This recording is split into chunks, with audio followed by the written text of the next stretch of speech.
Alright, by way of a quick introduction, this video is going to just gather some thoughts that I'm starting to have here as I start working on trees. Not going to be a how-to video or anything like that, just some thoughts, and I'm coming to the conclusion that I'm almost going to have to custom make all the trees that I want.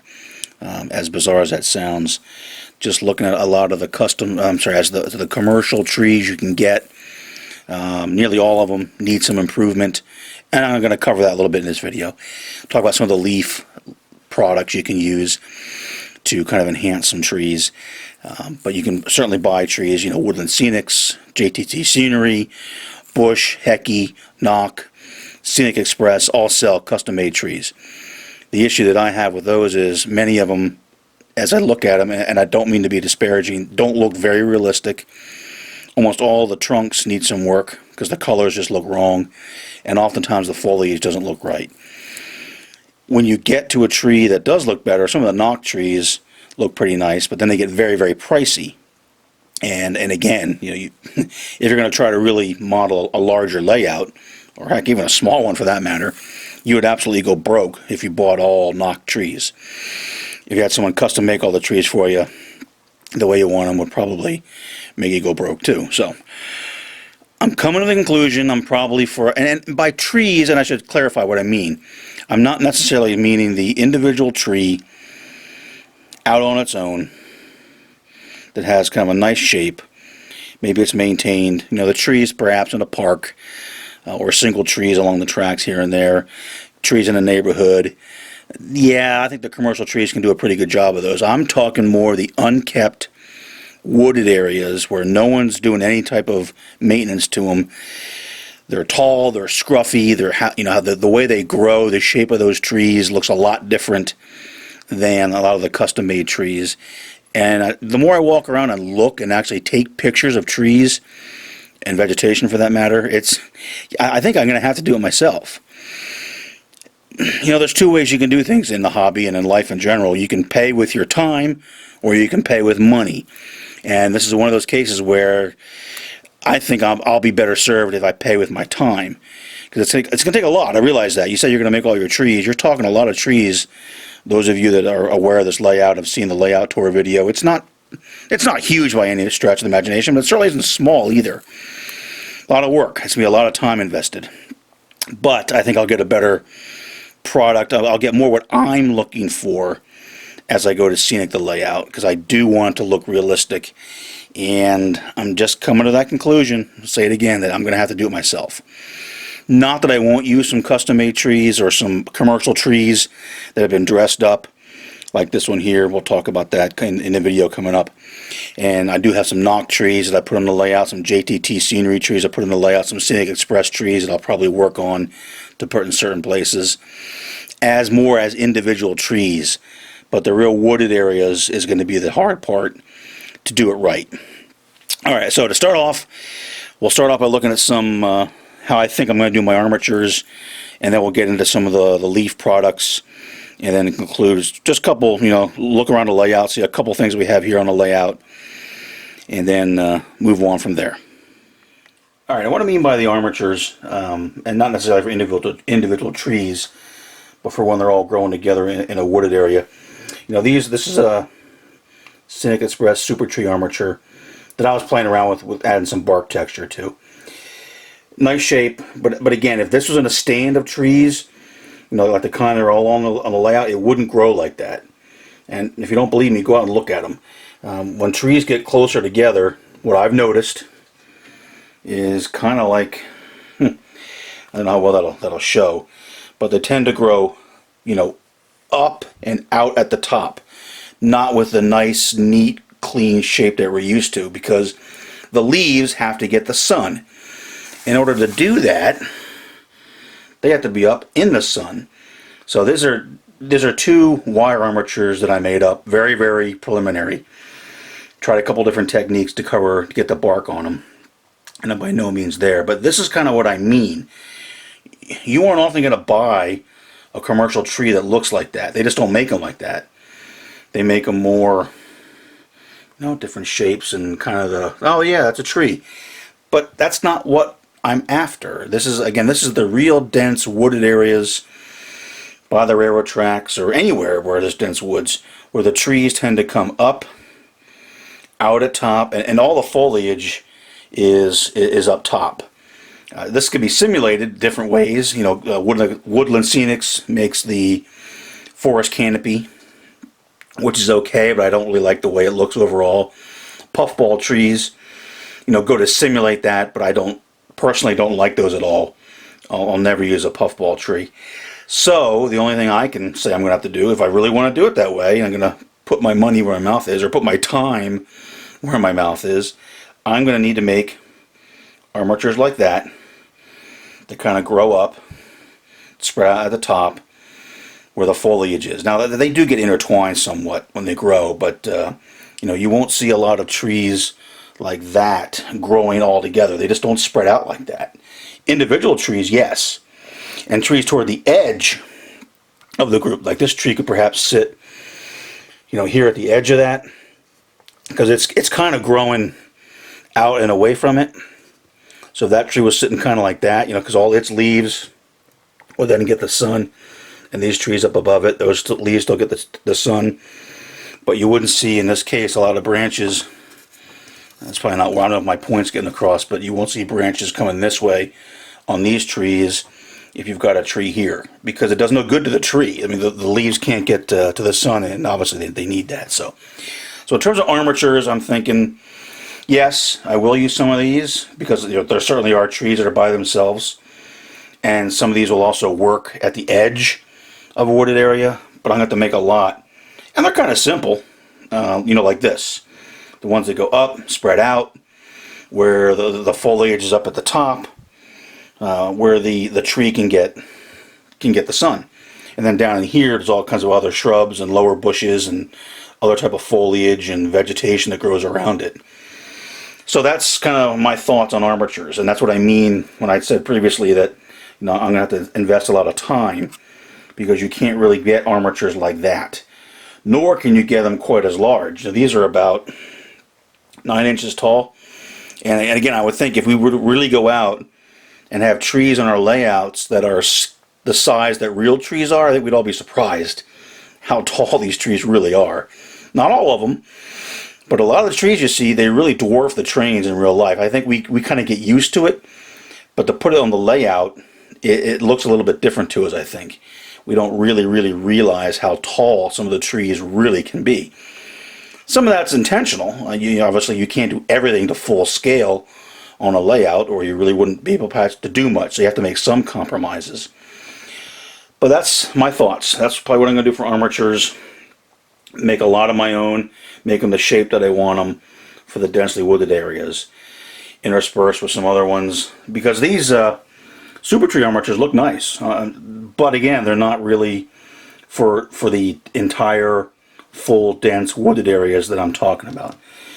And this is another one that's just kind of a play one that I was messing around with. So that's armatures. So let's take a look at some of the leaf products that I found that I think, again, now to step back, you know, across on this, obviously now you got to put the leaves on it. A couple different ways. You know, you can use canopy product, you can use polyfiber, you can use horsetail, a lot of different things that I've seen. You can use Silflor makes a product that we'll cover later on to get, you know, vegetation foliage onto the armatures. So we'll just touch on that real briefly in the next segment or two. Alright, so as I get ready to start really getting into making some trees, which I've not done yet, but like I said, as if you're probably aware, I'm going to be on site for a while, so while I'm there in the hotel room at night, I'm probably going to start working on trees for placement on the layout in the fall. So anyway, so here's some of the leaf products, because I found a lot of commercial trees need a little dressing up, and these can also be used if you're going to scratch build trees, you know, with armatures and putting bark on it and stuff. So these are some that I have. There might be some others, but the ones that I found that seem to be pretty useful.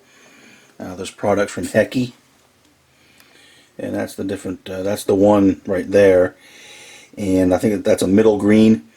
And so in that range, you see 1686. So that's the range for them. And of course, I think a lot of people know about the knock leaves. These I know are readily available at Scenic Express. I think I might have got those there as well from Hecky. And then there's the MP Scenery leaves. These aren't quite as readily available. GLX up in Canada sells them. And for those of us here in the States, it's not a bad time to buy with the exchange rate. But now there is a seller on eBay in the United States that sells some MP Scenery products. I believe I bought those from Gilbert at GLX up in Canada, but they might be available now off of eBay. Do a search for MP Scenery. And those are the ones that I have there.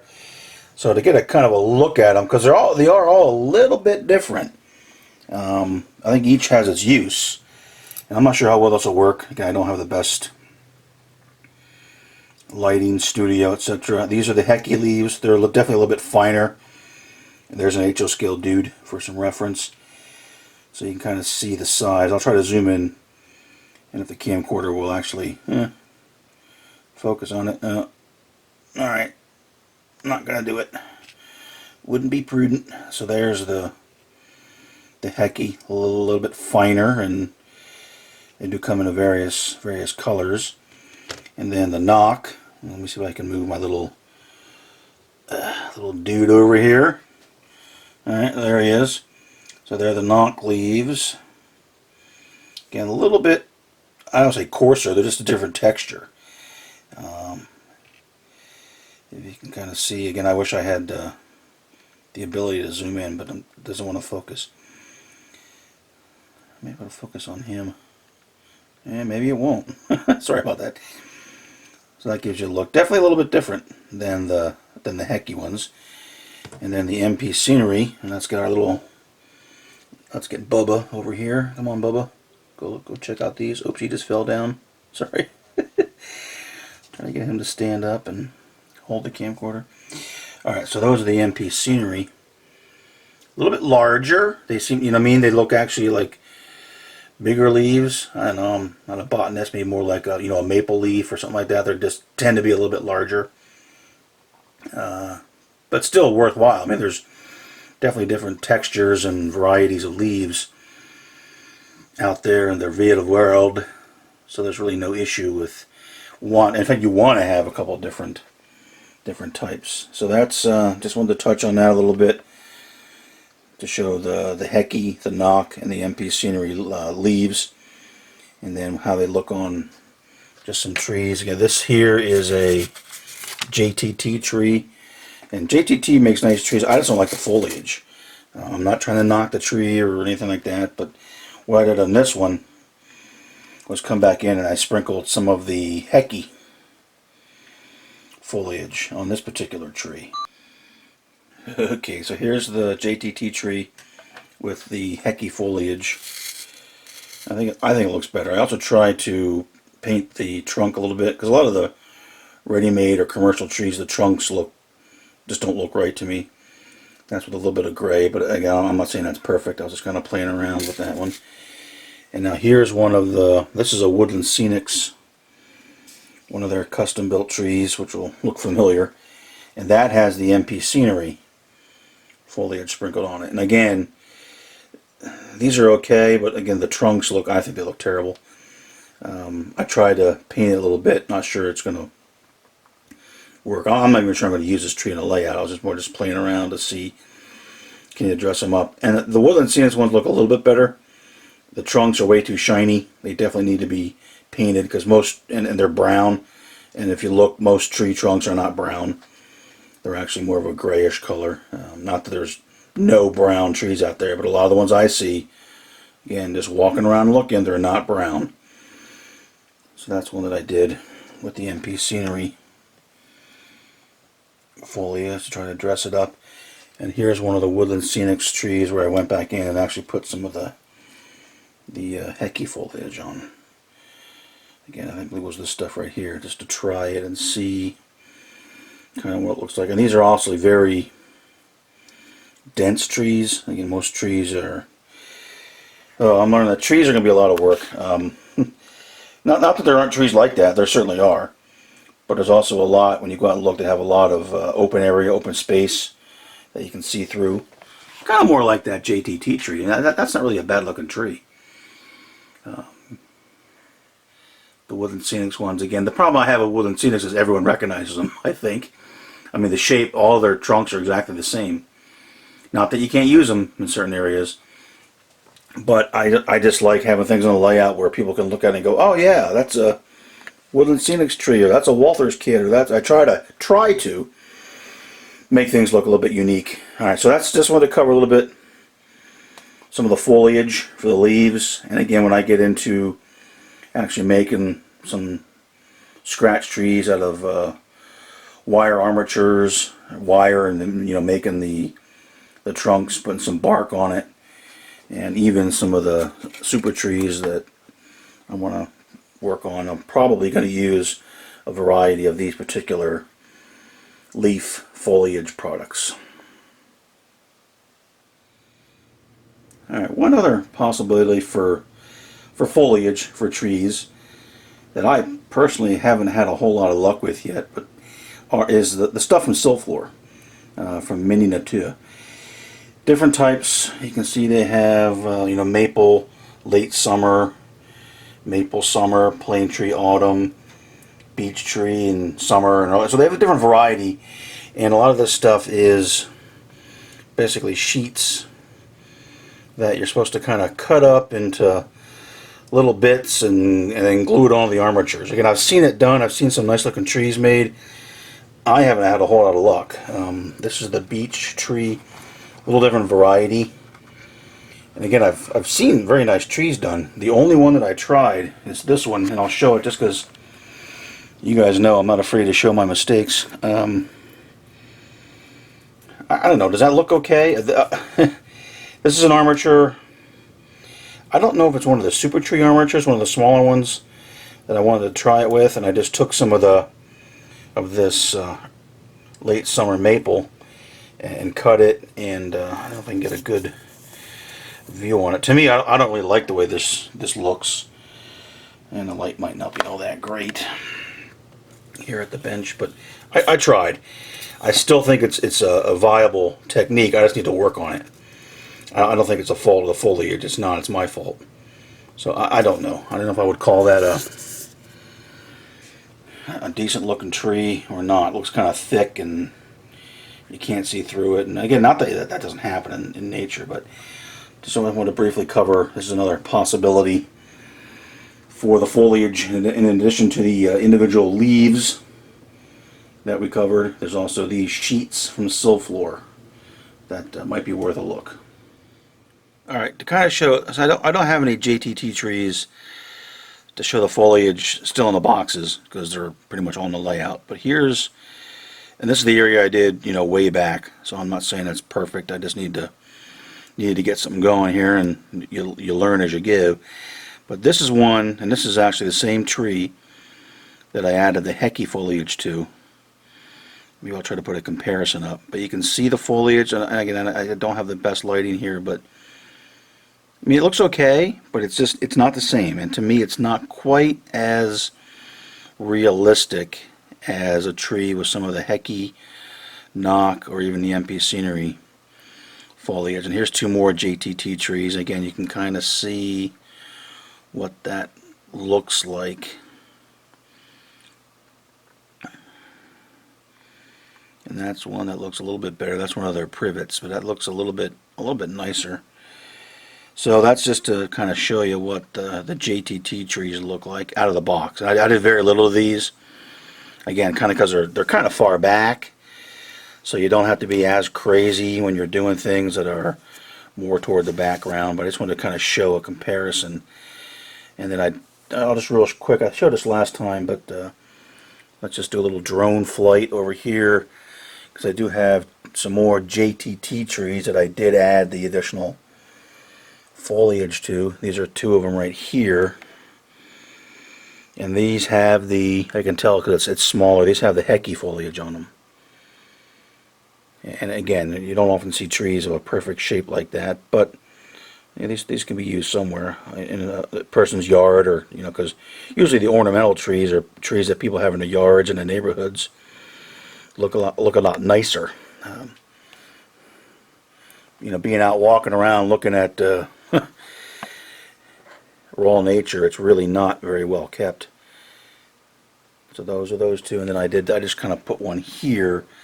Again, that's a JTT tree with the Hecky foliage added to it. And I realize the light here isn't ideal. I'm certainly not going to make into any of the model railroad great layouts with my lighting, but I just wanted to show what that tree looks like. To me, it looks better than just the raw JTT trees. And again, I showed this last time, but there's also one right here that's kind of a out of the box tree. That's a Woodland Scenics one that I added some foliage to because you can recognize the armature.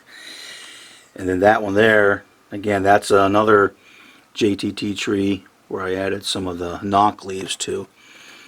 Olive color leaves, they're a little bit larger. So just wanted to show that to kind of, and unfortunately with the bridge in the way now, I can't really get a whole lot of better detail shots. But that kind of shows it. You can kind of see what the JTT foliage looks like. Again, I'm not saying it's bad. I just think it looks a little bit better with the addition of some of the other manufacturers' leaf foliage, that's all. Okay. Alright, so by way of conclusion, you can see we covered a little bit of armatures and foliage products and how I think I'm going to have to move forward. And coming up, I'm going to do one more video, then I promise I'll stop. Just to show some prototype photos, because again, I said it before, I've been out looking. I started in the early spring, even over the winter, when there wasn't so much foliage on the trees, taking photographs of stuff to see what they really look like. And wow, it is really, I think, really hard to model. This area here, again, should be a densely wooded area. I don't really like it. I don't think it looks quite right, because when you look at it, you see individual trees, and to me, it doesn't look quite right. It's okay. I had to start somewhere. I had to get something on the layout. And I realized that I might want to come back and rework it in the future. But that's what I think, going forward, this area here, because if you look into the backdrop, it looks a lot different in terms of how the trees grow together and whatnot. And I don't think this really captures the look that I'm looking for. Time will tell. And I can always come back and rework it if I need to. So with that, we'll wrap up this kind of the complementary video to the previous one on vegetation. And then one more video. And what I'll probably do is just do some screen capture and just kind of show some of what I mean when I say how difficult in my mind it is to really accurately and realistically model scenery. I know you got to make some compromises. You can't do everything because it is really, I think, really difficult. I think the next video will kind of show some of that. And if folks I'm hoping some folks out there have actually done it and figured out a way to model that stuff, because I'm at a loss on some of it. But so that'll cover this one, and look for the other video coming up shortly. I'll try to get it done before I go back on site for this job. But again, when I go back on site for the job, I'll be working on trees. So, all right, more to come. Thanks for watching. Any thoughts on how you guys are doing trees, especially dense wooded areas? Let me know. I'd love to see some other guys work, some other folks work. Not just making individual trees, but actually on a layout. I don't mean to be insulting there, but okay, making a tree is nice, but I need to see them on the layout. How did you pull it all together? How did you make it a dense scene? How did you do the trees, the vegetation, the ground fall, all the different bushes and shrubs? That's what I would really like to see, some other examples of folks who've done that, because I'm thinking it's not as easy as we think. So, okay, thanks for watching. More to follow soon.